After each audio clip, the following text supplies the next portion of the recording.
Andrew Carnegie concept. Real quick, without belaboring this, who do you guys think was Henry Ford's best friend? One of his good friends, good buddies. They go way back. Okay. Henry Ford used to get together with Thomas Edison all the time. Okay, they're like buddies. And then these guys were also friends with Roy Firestone, and he was also friends with Andrew Carnegie. You could call it a monopoly today, but why is Michael Dell good friends with Bill Gates? You know, and why? It's because they create a mutually beneficial relationship for each other, and they refer each other. Like in the medical business with your dad, I'm sure he's buddies with certain doctors. They refer him, he refers. There's a relationship there. Well, in this business, think about it just for a second about how this would work. So let's just pretend for just a second that you actually are an insurance agent. It's day one. This is your office. You're here. Bam. Okay, you started. Here we go. We're there. Okay, you're at the office. You're at your desk. This is your incredible desk here. You got your phone here. You got your computer. Flat screen. It's awesome. You're big deal. Okay? The deal is, the reality is, most people don't care.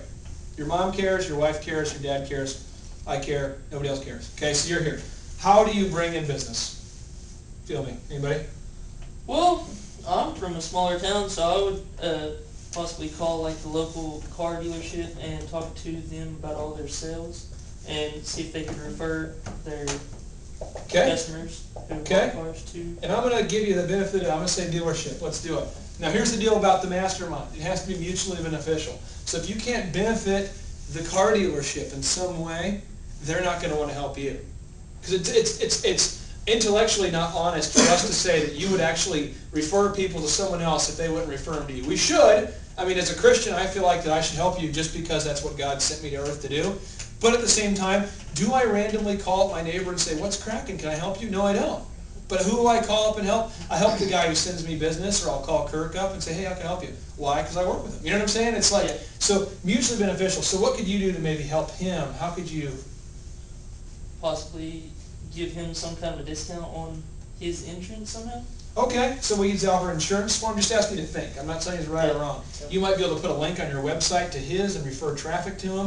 What do you got? Tell people that you would help insure about his dealership. There we go. So you're going to constantly send him business. Now you're going to have to probably send him one or two first before he'll actually listen to you. You know, that's just how the real net. What's another avenue of revenue for you, potentially? You got your friends, your dealership, what else? Be where the potential clients would be. Okay, and give me one example. What's the biggest kind of insurance people have? What's the biggest insurance that businesses have to have? At EDS, what do you think? I mean, the biggest, insuring the building, your contents, your stuff. I mean, if it burns down, you better have enough to cover, So I'm going to go with the contents and the business insurance, the actual business itself, right? Because DJ Connection, we had a ton of that stuff, a ton of insurance. So who sells businesses big leases for big buildings? Who's the guy who closes the deal on the building? If you want to rent this space. Would be the property manager. There you go. There you go. Okay, so I'm going to put your property